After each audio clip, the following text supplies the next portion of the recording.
Boa noite, senhores. Para aqueles que me assistirem no Instagram, vocês perceberam aí que eu postei duas fotos abomináveis aí da minha adolescência, em que eu só posso descrevê-las como uma mistura de Tarzan e usuário de crack, basicamente, né? Então, se Tarzan fosse para uma festa de baile depois, na sua segunda vida, né, que é uma vida dupla aí, ele saísse para vender crack debaixo da ponte, você teria basicamente as duas fotos que eu postei aí. Obviamente, o interesse do meu vídeo aqui não é descrever o meu eu Tarzan do passado, mas sim porque, olhando para essas fotos antigas, eu tive uma ideia para um vídeo, né, que é um problema extremamente sério que afeta principalmente os jovens, mas eu acredito também que esse vídeo possa ajudar aí os pais de alguns desses jovens, né? Que é essa sedução do mundo moderno para os erros, né? Para os pecados, né? Eu vivi uma vida bem desordenada e eu escuto com muita frequência indivíduos dizendo coisas como é melhor experimentar e depois converter, por exemplo. Melhor experimentar várias mulheres para depois casar. Quem quer ser virgem, né? E casar virgem, por exemplo. Ou como é que você vai saber que você não gosta de drogas se você não experimentar as drogas? É melhor você experimentar para ver que não é lá coisa boa e aí você fica livre disso e fica careta depois. Ou coisas como jovens têm que aproveitar mesmo, fica careta depois que já tiveram uma certa idade. Enfim, as variações desses conselhos são inúmeras, né? E todas elas são grotescas, porque estão incentivando basicamente o pecado, né? E ainda que o sujeito não seja católico e não tiver uma noção aí de pecado ou não pecado, o fato é que essas atividades elas não trazem nenhum tipo de benefício, né? E os erros do passado, para os católicos, ainda que eles sejam perdoados na confissão, se o indivíduo realmente se arrepender desses erros, então perante Deus você está, de certa forma, limpo. A verdade é que o pecado ele deixa marcas na sua alma, né, e na sua carne. Então você pode estar em estado de graça, mas o seu corpo, se for, por exemplo, uma pessoa que era viciada em drogas ou viciada em álcool, festas, o que quer que seja, ele terá uma tendência natural ao vício, né? E você terá que vencer isso daí. E eu não digo simplesmente vício no sentido de a pessoa ter literalmente um vício de droga e não conseguir parar de usar. Estamos dizendo aqui um vício, às vezes, de hábito, né? Um indivíduo que acostumou tanto a abrir o computador e assistir, sei lá, uma pornografia, que ele, mesmo quando não quer fazê-lo, o corpo dele já está apontando para esse tipo de atividade, né? Então ele sente esses movimentos da alma, do corpo, na direção do erro. Então, senhores, não se iludam, né? Se vocês acham que eu vou aproveitar tudo que eu tiver para aproveitar enquanto eu estiver jovem e depois, né, eu me confesso e tudo fica resolvido. Não, não é assim que a coisa funciona. E isso aí nem é o mais sério, porque a verdade é que nós não sabemos a hora que nós vamos morrer. Então você pode, nessas suas brincadeiras aí, morrer, como já aconteceu com diversas pessoas. Eu, por exemplo, poderia ter morrido em várias circunstâncias e fui protegido pelo meu anjo da guarda. Te dou um exemplo. Uma vez eu estava dirigindo com um amigo completamente embriagado de madrugada, depois de ter bebido basicamente a noite inteira, e por um óbvio erro na hora de. Eu estava numa estrada a mais de 100 por hora, a estrada bifurcava, eu estava sem óculos, bêbado, E como a estrada bifurcou e eu não sabia qual direção eu tinha que ir, porque não era quem sabia era o meu amigo, e obviamente que meus reflexos estavam completamente entorpecidos, eu pisei no freio com muita força, provavelmente virando um pouco o volante quando freiei, e o carro saiu de traseira e eu rodei no meio da estrada. E nós ficamos atravessados numa estrada movimentada de Minas Gerais por alguns segundos, porque ficamos olhando um para a cara do outro com um certo choque.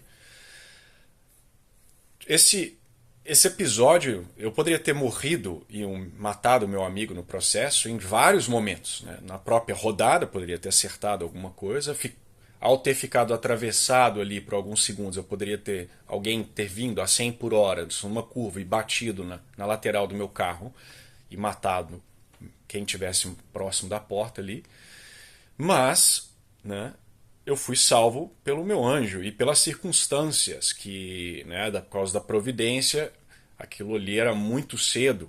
Era, acho que num domingo, 6 horas da manhã, e a estrada estava vazia. Se isso tivesse ocorrido algumas horas mais tarde, umas 9 horas da manhã, é provável que alguém tivesse batido em mim.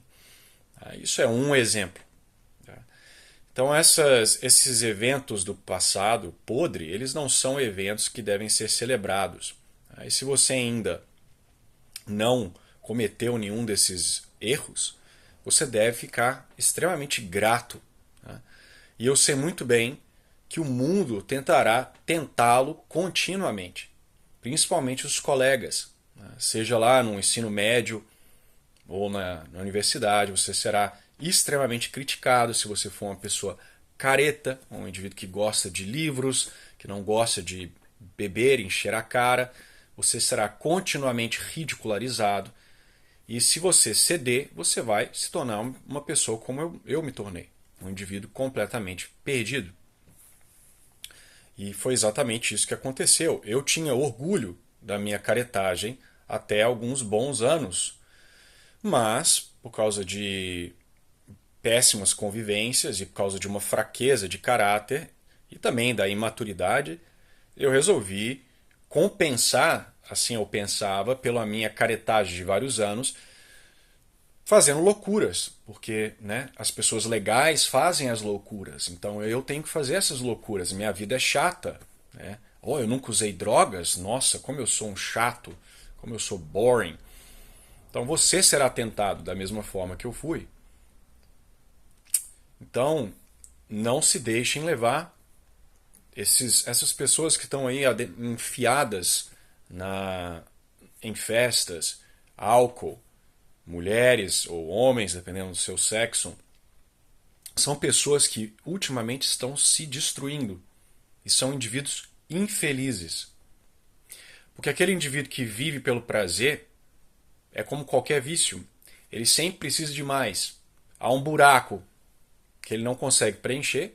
Esse buraco, ultimamente falando, é Deus, porque você acaba vivendo no pecado, você está tirando Deus da sua vida, você está tirando a graça santificante, e você vai tentar preencher esse vazio com prazeres, ou com novos prazeres, diversificando, ou aumentando a intensidade daquilo que você já faz. Então, um indivíduo que começa uma pornografia ali, né, com papai e mamãe assistindo um vídeo de homens e mulheres, acaba com um vídeo de, sei lá, anões transexuais em uma orgia, basicamente. Né?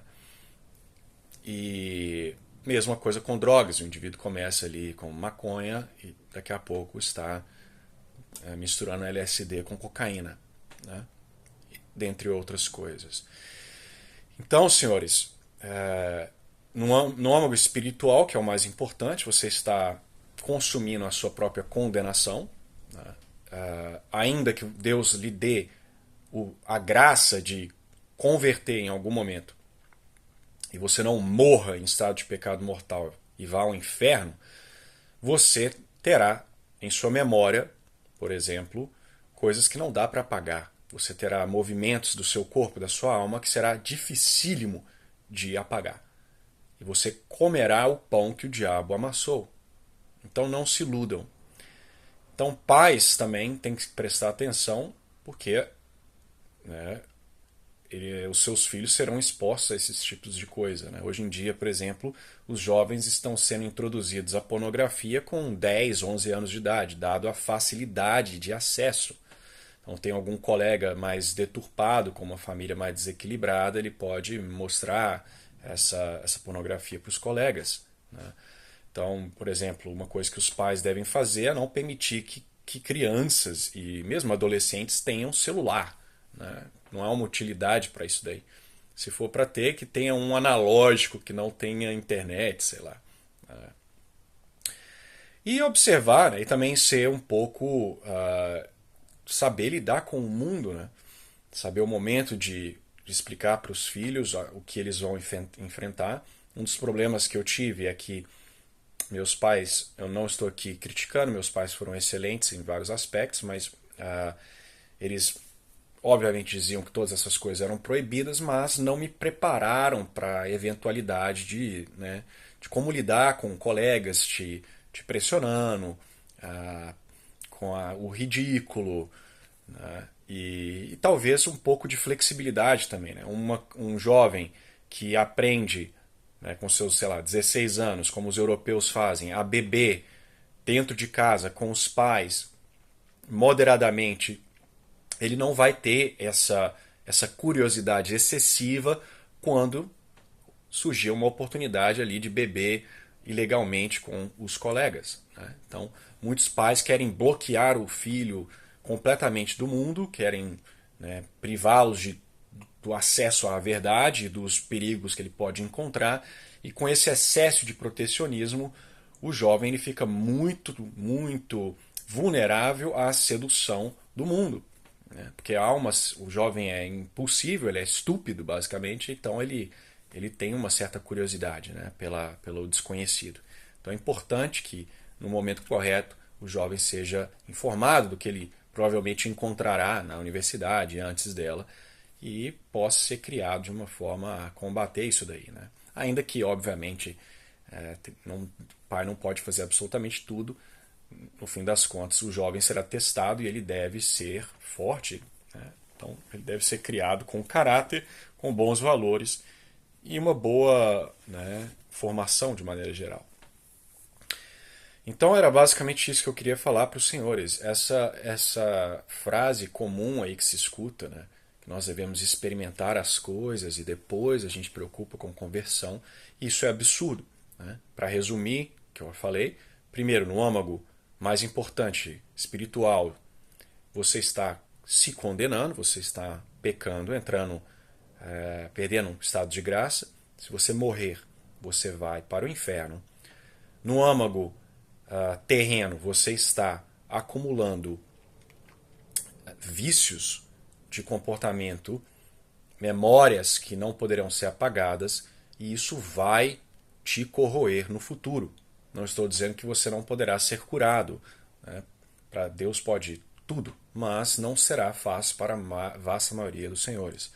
E terceiro, tenham muito cuidado, se cerquem de pessoas edificantes, indivíduos caretas, né, como se diz hoje em dia, indivíduos que gostam de leitura, que não são dados aos vícios, etc. Porque não há nada mais belo, no ponto de vista natural, que um indivíduo virtuoso que não se deixa levar pelas influências dos pérfidos. Então, ainda que você, jovem, não perceba isso, acha que é legal ir com a modinha e com a onda e seguir essa turminha do fundão, na verdade é muito mais nobre você exatamente resistir essas tentações. É muito mais nobre você ser ridicularizado por viver uma vida virtuosa. E não se iluda, você não é uma pessoa chata por não fazê-lo. Você não é ridículo porque é virgem, não é ridículo porque nunca usou drogas. Pelo contrário, são esses tolos que fazem isso para parecer, em muitos dos casos, que estão se afundando em uma vida sem futuro, de tristeza, que não leva absolutamente a nada e causa um sofrimento que é indescritível. Tá? Então é isso que eu queria falar para os senhores hoje.